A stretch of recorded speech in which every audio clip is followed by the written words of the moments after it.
अच्छा, अब मार्केट पे आते हैं। मार्केट हल्का सा स्लाइड हुआ है। निफ्टी को देखिए करीब 11,692 के स्तर पे हल्का सा। अमूमन अगर आप देखें ऑल टाइम हाई के नजदीक ऐसी टर्बुलेंस होती है। मितेश ठक्कर हमारे साथ हैं मौजूद बातचीत करने के लिए। मितेश, गुड मॉर्निंग, कार्यक्रम में स्वागत है। मितेश, इंडेक्सेस पे आपकी अप्रोच किया और आई थिंक एक बात मैं कुछ देर पहले कहना चाह रहा था जो कि अनुज ने कह दी, वो ये है कि अब इंडेक्स पे नहीं, अब स्टॉक्स पे फोकस करने का टाइम है। आप इस मार्केट ब्रेथ को देखिए, आप मिड कैप्स को देखिए, नीचे से निकल के ऊपर आने की, सस्टेन करने की टेंडेंसी, वॉल्यूम्स का बढ़ना, क्या लग रहा है आपको? रिफ्लेक्शन क्या निकल के आ रहा है? Good morning Virendra. I think कई दिनों से हमने टारगेट्स मेंटेन किए थे 11,700 750 की रेंज के, और आज उसी रेंज में से हमने थोड़ा सा दबाव देखा। खैर कुछ ज़्यादा नहीं, 20 पॉइंट ही गिरे हैं ऊपर से। परंतु आइडिया ये है कि आई थिंक अनुज ने भी हाईलाइट किया था कि अगर आप काफ़ी टाइम बाद ऑल टाइम हाईज को टेस्ट करते हैं तो एक प्रॉफिट बुकिंग या फिर एक सप्लाई प्रेशर या एग्जिट आती है, तो आई थिंक वो हमको देखने को मिल सकती है। तो एटलीस्ट वो ध्यान में रखते हुए हमने अपनी लॉन्ग पोजीशन इंडेक्स पे आज सुबह बुक करी 11,700 के आसपास में, और अगर 11,750 760 के ऊपर फ्रेश ब्रेकआउट आता है तो एक नई एंट्री का पॉइंट मिलेगा आपको करीबन 77 पॉइंट स्टॉप लॉस पे। फिलहाल के लिए आई थिंक इंडेक्स पे क्लियरली एक प्रॉफिट बुक किया है, और जैसा कि आपने भी हाईलाइट किया, स्टॉक स्पेसिफिक बेसिस ट्रेडिंग कर रहे हैं जहाँ पे कि बायस लॉन्ग साइड ही है। चलिए ठीक है। एक कॉलर्स खुलने से पहले एक बार बस एसआरएफ का चार्ट वापस ले लेते हैं। सुबह से इसकी बात हो रही है हालांकि, लेकिन यहाँ लग रहा है शॉर्ट्स बुरी तरीके से फंस गए हैं, और यहाँ अब ये स्टॉक किसी भी टाइम ग्रीन में आ जाएगा, और अगर ग्रीन में आया तो और शायद शॉर्ट कवरिंग हो। लेकिन सुबह के लो से देखिए क्या शानदार रिकवरी, 2240 का लो था, अब करीब 2400 का लेवल आप इस स्टॉक में देख रहे हैं। चलिए कुछ कॉलर्स को जोड़ते हैं हमारे साथ। हमारी फेवरेट कॉलर मीता जी हमारे साथ, बहुत टाइम बाद। Meeta ji good morning. Good morning sir. बहुत टाइम बाद आपने हाँ कॉल किया। हाँ, अभी बैंक का कर रही थी तो वो हो जाता था। अच्छा पूछिए, अपना सवाल पूछिए। जी लिमिटेड का 440 का पुट है, ओके। 2 लोट है, 21.50%। ठीक है, ये ट्रेड आपने मार्केट बिहेवियर को देख कर लिए शायद, थोड़ा सा उसमें एक ऊपर के लेवल पे स्टॉक अटक रहा है। लेकिन मीता जी एक चीज़ का ध्यान रखिएगा कि जी में कभी भी अब कह रहे हैं कि शायद डील हो जाएगी, और अगर डील होगा तो शायद थोड़ा इसका इम्पैक्ट आएगा। वो एक रिस्क है। हालांकि ट्रेड अभी आपके ग्रिप में है। मितेश क्या एडवाइस करेंगे? हर बार जी जो है 460-70 तक जाता है, लग रहा है फ्रेश ब्रेकआउट है और कोलैप्स हो जाता है। यहाँ से क्या अप्रोच होगी? अनुज आई थिंक बने रहे ट्रेड में। आई थिंक स्टॉक का थोड़ा सा जो बायस है मेरा नेगेटिव साइड पे है, जब तक कि ये स्टॉक 444 445 के ऊपर क्लोजिंग न दे। इनफैक्ट फ्राइडे का क्लोजिंग 445 का था, वो इसी लेवल्स के आसपास आई थिंक तो आप अपना स्टॉप लॉस लगा लें कि अगर उसके ऊपर क्लोजिंग नहीं आती है तो चांसेस है कि ये स्टॉक 420 417 की रेंज में गिर सकता है, जो कि आपका प्रॉफिट बुकिंग लेवल होगा। ओके, मिस्टर कपूर हैं हमारे साथ, विवेक कपूर दिल्ली से अपना प्रश्न पूछने के लिए। सर नमस्कार, प्रश्न पूछिए अपना। Good morning sir. Ashok Leyland की 95 स्ट्राइक प्राइस की 3 रुपए पे एक लॉट लिया है सर। उसका स्टॉप लॉस और टारगेट अगर कुछ ओके, अशोक लेलैंड। अच्छा, अशोक लेलैंड आपने एग्जैक्टली एक कॉल ली क्यों सर, ये मैं जानना चाहता हूँ। सर एक्चुअली 90 के ऊपर सस्टेन कर रहा है थोड़ा सा, तो इसलिए थोड़ा मैं सोचा, और इसमें इनके रिजल्ट्स भी अब आने वाले हैं, मतलब मंथली रिजल्ट्स में। सर दूसरी बात ये भी देखिए कि हाँ, वो आप सेल्स नंबर्स की बात कर रहे हैं, माफ कीजिएगा। इतना अच्छे माहौल में इस वक्त ऑटो नहीं है, और with in the basket of auto अगर आप देखें तो इस वक्त अशोक लेलैंड की हालत खुद की काफ़ी अच्छी नहीं है। अच्छा मितेश, मेरे को दिक्कत ये लग रहा है कि ये 95-50 का पूरा क्लस्टर, ठीक है, पुल बैक ट्रेड था यहाँ पर, वो ओवरसोल्ड ट्रेजेक्टरी से पुल बैक आ गया, लेकिन वाकई 95 को पार करना और इस 95 की कॉल की ट्रेड पे पैसा कमाना आपको संभव लगता है, या फिर आप कहेंगे कि एग्जिट कर जाइए? नहीं, चांसेस हैं वेरिएंट की आई थिंक पैसा बन जाएगा। आई थिंक स्टॉक ने 2-3 बार 95 से रिवर्स दिया, तो डेफिनेटली वो एक इंपॉर्टेंट लेवल है। परंतु इसके धीमे धीमे आप देखेंगे तो ये स्टॉक 165 से गिर के 80 पे आया था। अब धीमे धीमे मीडियम टर्म चार्ट्स के इंडिकेटर्स ऊपर की तरफ पॉइंट कर रहे हैं, मतलब कि चांसेस हैं कि ये स्टॉक शायद 100-102 तक की रेंज दिखा सकता है अप्रैल एंड तक। तो अभी टाइम वैल्यू भी आपके हाथ में है। मैं एक सजेस्ट करूंगा कि आप 89 का कैश में स्टॉप लॉस लगा लें, अगर वो टूटता है तो ही एग्जिट करें, अदरवाइज 95 रिटेस्ट तो होगा ही, और चांसेस है कि शायद कभी ब्रेकआउट भी दे देगा ऊपर। ओके चलिए, अब एक और कॉलर को जोड़ते हैं हमारे साथ। सुहास हैं पुणे से। Good morning Suhas. Good morning. हाँ बताइए कैसे मदद करें आपकी? एक्चुअली मेरे पास वोडाफोन आइडिया का फ्यूचर है, अप्रैल 28 अप्रैल का, एवरेज प्राइस है 16.55। क्या करूं? सॉरी किस प्राइस पर? 16.55। वो ये एडजस्टमेंट के बाद बता रहे हैं आप? एडजस्टमेंट के बाद। ठीक है, समझ गया मैं। तो वो 27 रुपये 60 पैसे पे आपने लिया, लेकिन अब वो ये 27 रुपये 60 पैसे नहीं है, ये इनकी कॉस्ट गिर के, क्योंकि एक्स राइट्स हुआ है, इसको हटा देते हैं, लॉस नहीं है इसमें 11 रुपये का इनको एक्चुअली इनकी ऑलमोस्ट प्राइस पर ही है। देखिए, अब मैं आपको एक चीज़ बताने जा रहा हूँ, ये आपको मैनेज करनी पड़ेगी ये ट्रेड, क्योंकि जो मेरी रीडिंग कह रही है कि स्टॉक में शायद एक बड़ी रैली आएगी, लेकिन वो शायद मई के महीने में आएगी। तो वो आप इस ट्रेड को कैसे मैनेज करेंगे आपको देखना होगा। लेकिन आपने ऑलमोस्ट रॉक बॉटम भाव पे ये शेयर खरीदा है, शायद इसको हेज कर लें, पुट ऑप्शन लेकर इसको अगर हेज करना चाहें तो कर लें, वो एक अच्छी स्ट्रैटेजी होगी। ये मेरा पर्सनल व्यू है। अब मैं एक्सपर्ट की राय ले लेता हूँ। मितेश, आपकी क्या स्ट्रैटेजी होगी वोडाफोन आइडिया पर? अनुज, जिसमें एक रिवर्सल आते आते रह गया था मार्च में, मिड मार्च में, और आई थिंक अप ट्रेंड के चांसेस तो हैं। तो मेरे ख्याल से इसमें आप या तो ट्रेलिंग स्टॉप लॉस लगा ले, नीचे का स्टॉप लॉस लगा ले, या फिर पुट ले लें। आई थिंक दोनों ही चीज़ ठीक रहेंगी, क्योंकि अगर ये रिवर्सल देगा तो वापस 21 रुपये तक भी ये जा सकता है। I think towards the end of the April expiry और मई की शुरुआत में। तो इसमें मैं एक सजेस्ट करूँगा स्टॉप लॉस इनको, जो कि होगा 17 रुपये 20 पैसे का कैश में, यानी कि यहाँ से करीबन 65 पैसे नीचे का। अगर वो होल्ड करता है तो चांसेस है कि आपको अप्रैल एंड तक 20 के आसपास या 20-21 की रेंज में एग्जिट मिल जाएगी। ओके, चलिए, उम्मीद है सर आपको राय मिल गई होगी। और अनुज ने जिस टाइम फ्रेम का जिक्र किया, मई, एग्जैक्टली उस पर थोड़ा सा नजर रखिएगा। आपका प्राइस बहुत अच्छा है। अच्छा, अब हमारे साथ प्रफुल्ल हैं अपना प्रश्न पूछने के लिए पुणे से। प्रफुल्ल जी नमस्कार, प्रश्न पूछिए अपना। Hello sir, good morning. मेरा सवाल बैंक ऑफ बड़ौदा से था।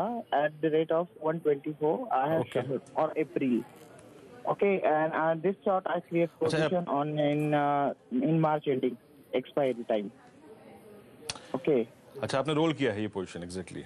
नहीं, no roll out in April. अच्छा, आपने आप फ्रेश? हाँ, ठीक इन एडवांस। ठीक है, मैं समझ गया आपका प्रश्न। तो और मुझे अनुज से भी इसका मितेश, इनका ओके, शॉर्ट कॉल ली है आपने। मितेश, आई थिंक बैंकिंग में, पीएसयू बैंकिंग में जहां सारा का सारा इस वक्त अट्रैक्शन बना हुआ है, एक शॉर्ट कॉल लेना क्या एक एप्रोप्रिएट आइडिया है, या फिर अगर ठीक है एक बहुत बड़े पुलबैक के बाद हम शॉर्ट कर भी रहे हैं तो इसमें अप्रोच क्या होनी चाहिए? वीरेन, आई थिंक डिस्टर्बेंस की वजह से मैं उनका स्टॉक मिस कर गया। कौन से स्टॉक पे उन्होंने शॉर्ट किया और क्या रेट पे किया, जरा क्लियर कर देंगे? बैंक ऑफ बड़ौदा की बात कर रहे हैं यहाँ पे, बैंक ऑफ बड़ौदा की बात कर रहे हैं। ओके, और क्या रेट पे शॉर्ट किया इन्होंने? एक एग्जैक्टली अगर आप देखें, इनका शॉर्ट है, इन्होंने अप्रैल शॉर्ट किया हुआ 124 के रेट पर। ओके, नहीं, मेरे ख्याल से आई थिंक वीरेन एग्जिट ले लें।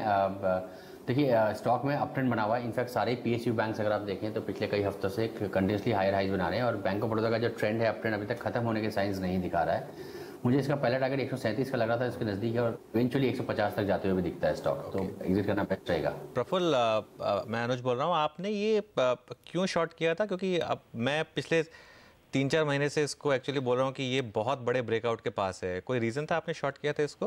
यस, मैं यही सोच रहा था कि आफ्टर मर्जर इसमें कोई मूवमेंट आएगा। ये यानी 100 to 124 के रेंज में ये कंसोलिडेट कर रहा था। ठीक है, तो मैंने सोचा यहाँ से ऑल टाइम 124 से फिर बाउंस बैक देगा ऑन डाउन साइड। देखिए प्रफुल्ल जी, मैं आपको एक चीज़ बता रहा हूँ, और ये मैं सिर्फ बैंक ऑफ बड़ौदा, क्योंकि मैं काफ़ी टाइम से बोल रहा हूँ कि इसमें ब्रेकआउट आएगा और बहुत बड़ा स्टॉक है, इसलिए नहीं कह रहा हूँ। मार्केट में एक चीज़ जो मैं बहुत जल्दी रियलाइज़ कर ली थी, और जो सबसे सक्सेसफुल जो ट्रेडर्स होते हैं वो रियलाइज़ कर लेते हैं कि जो हम सोचते हैं वो इम्पॉर्टेंट नहीं है, जो मार्केट करता है वो इंपॉर्टेंट है। तो गलत ट्रेड ले लें वो इंपॉर्टेंट नहीं है, उसमें रहना बहुत गलत है। तो अगर मार्केट ने एक इंडिकेशन दे दिया कि जो आपकी थॉट प्रोसेस थी वो गलत है, तो उस ट्रेड में से निकल जाएं। आगे आप कोई भी ट्रेड लें, स्टॉप लॉस लगाना इसलिए ज़रूरी होता है क्योंकि वो एक मैसेज होता है मार्केट का कि आपकी ट्रेड गलत हो गई है। मैं आपको एक चीज़ और बोलता हूँ, आप अभी भी रिवर्स कर लीजिए इस ट्रेड को। अभी भी इस ट्रेड में अगर आप शॉर्ट के बजाय लॉन्ग, इस ट्रेड में आपको लॉन्ग साइड पे ज़्यादा पैसा बनेगा। अब मैं ये नहीं कह रहा कि आप अभी के अभी इसको डबल क्वांटिटी बाय कर लें, लेकिन आपका पैसा जो है लॉन्ग साइड पर ही बनेगा पीएसयू बैंकों में नियर टर्म में, क्योंकि यहाँ पर बाइंग अभी शुरू हुई है। तो इस चीज़ का ध्यान रखें और कोशिश करेंगे और उम्मीद करेंगे कि अगली बार आप पैसा बनाएं। चलिए, अब सतीश हैं हमारे साथ औरंगाबाद से। गुड मॉर्निंग सतीश जी, सवाल पूछिए अपना। सतीश से शायद संपर्क नहीं हो पा रहा है। औरंगाबाद से इन्होंने एक सवाल, LIC हाउसिंग फाइनेंस का एक लॉट लिया इन्होंने 537 रुपये 55 पैसे पर। देखिए, आपको प्रॉफिट हो रहा है, मेरी पर्सनल रिकमेंडेशन होगी कि इस प्रॉफिट को घर ले जाएं और शिफ्ट करें, या तो PNB हाउसिंग में या फिर कैनफिन होम्स में, जो अच्छी ग्रोथ, इस समय कहानी है ग्रोथ की। ग्रोथ कहाँ आ रही है, आपको वहाँ पर फोकस करना है। और कैन फिन होम्स का जिक्र मैं 280-290 के लेवल से कर रहा हूँ, अभी 360 का उसका लेवल है। लेकिन मितेश, सबसे slow moving housing finance stock है LIC हाउसिंग फाइनेंस। इस समय इनके ट्रेड में थोड़ा प्रॉफिट है 5 रुपये का। अभी आप क्या एडवाइस करेंगे? अनुज, मेरी राय आई थिंक नियरली आपके जैसी होगी, थोड़ी सी माइल्ड चेंज। आई थिंक इसमें इवेंचुअली 550 के ऊपर जाना स्टॉक के लिए काफ़ी डिफिकल्ट रहेगा। ये जब गिरा था तो वहाँ पे एक बड़ी गैप छोड़ के गिरा था और स्टॉक काफ़ी ओवरबॉट भी है। तो मेरे ख्याल से आई थिंक या तो आप एकदम प्रोटेक्टिव टाइट स्टॉप लॉस लगा लें अपनी कॉस्ट का, या फिर 550 के आसपास आता है तो वहाँ पर एग्जिट कर ले। तो आई थिंक दोनों ही चीज़ें ठीक रहेंगी। परंतु हाँ, आई थिंक शिफ्टिंग यहाँ से शिफ्ट होकर अगर आप दूसरे हाउसिंग फाइनेंस स्टॉक में जाएंगे, इंडिया हाउसिंग फाइनेंस या कैन फिन होम फाइनेंस या रेपको में, आई थिंक वहाँ पर बेटर अपॉर्चुनिटी दिखते हैं, वहाँ के चार्ट थोड़े स्ट्रॉन्गर दिखते हैं। चलिए एक प्रश्न और लेते हैं, उसके बाद कुछ और महत्वपूर्ण डेवलपमेंट से बात करेंगे। एक राजीव अरोड़ा जी का मैसेज है मुरादाबाद से, और इनके पास L&T फाइनेंस एक लॉट है eight the rate of 155। Mitesh, इनका ट्रेड बहुत बहुत क्रिटिकल लेवल पर जाके फंसा है और ठीक 155 से ही एग्जैक्टली वो प्रेशर कैंडल बार बनी थी। आपकी राय क्या रहेगी मितेश, कैसे प्रोटेक्ट करें इस ट्रेड को? Viren, I think again structure positive है, परंतु ये हल्का सा अंडर परफॉर्म कर रहा है। मुझे लगता है कि आप 150 रुपये 80 पैसे का स्टॉप लॉस लगा ले कैश में, यानी कि यहाँ से 2 रुपये नीचे का। और 157-58 का एक लेवल है, उसके ऊपर 165 का एक लेवल है, जो 2 टारगेट्स में देख रहा हूँ ऊपर में। तो 57-58 अगर आता है और आप उसमें से एग्जिट कर लें, क्योंकि स्टॉक अंडर परफॉर्म कर रहा है तो बड़ी अपसाइड्स इसमें आ नहीं रही है, तो बने रहे। स्ट्रक्चर अभी भी पॉजिटिव है, 2-3 दिन से स्टॉक साइडवेज है, 55 से जाके 2-3 रुपये करेक्ट हुआ है, परंतु इतनी कोई वीकनेस ज़्यादा चार्ट पर दिख नहीं रही है। तो चांसेस है कि 57-58 की आपको एग्जिट मिल जाएगी। जी, चलिए उम्मीद है आपको राय मिल गई होगी। और देखिए अब थोड़ा सा कुछ और महत्वपूर्ण पहलुओं पर बात करते हैं। आपको मालूम ही होगा आज एक्सिस ने कहा था कि वो आज एक कोई बड़ी घोषणा करेंगे, और एक्सिस सिक्योरिटीज डिस्काउंट बुकिंग के धंधे में दरअसल उतर गई है। और आज उसने India trade at the rate 20 नाम से इस नई ब्रोकरेज स्कीम को लॉन्च किया है, जिसमें किसी भी ट्रेड के लिए सिर्फ 20 रुपये का एक फ्लैट ब्रोकरेज देना होगा। इस मुद्दे पे हमारी संवाददाता ने सिल्की ने एग्जैक्टली मिस्टर अरुण ठुकराल से, MD and CEO जो हैं एक्सिस सिक्योरिटीज के, उनसे बातचीत की। आइए जानने की कोशिश करते हैं इस नई लॉन्चिंग को और साथ ही साथ नई योजनाओं को। तो बेसिकली 2 ही क्राइटेरिया हैं। अगर आप एक्सिस बैंक के कस्टमर हैं तो ऑब्वियसली हमने जैसे बोला आपको बैलेंस रखना पड़ेगा, एवरेज क्वार्टरली बैलेंस ऑफ 75,000।